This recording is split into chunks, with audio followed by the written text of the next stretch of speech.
Дзяржаўная установа адукацыі, маладзечанская сярэдняя школа нумар 1 імя Янкі Купалы.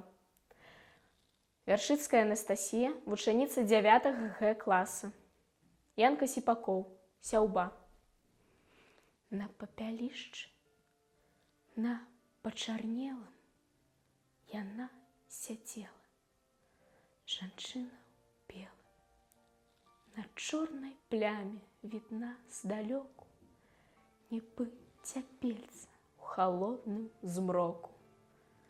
Ля галавешак былога ганка сядзела от партызанка.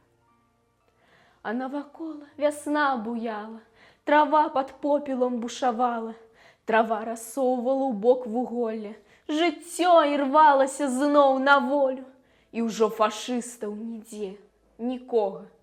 Ідзе, вяселіцца перамога, і ёю пахне ўсё на свеце, лісцё і неба, зямля і вецер, і папялішча, дзе каля ганка сядзіць у одуме партызанка. А на каленях дзіцячай жменькай ляжыць вузельчык, такі маленькі.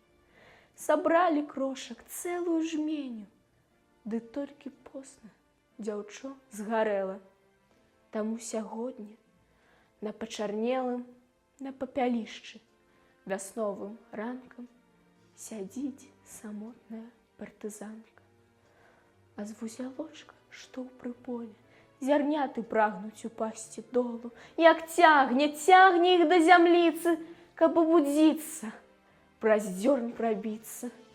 Вось партызанка ўзнімае вочы, яна развязвае вузялочак, нібы пупышка на пухлы гэткі.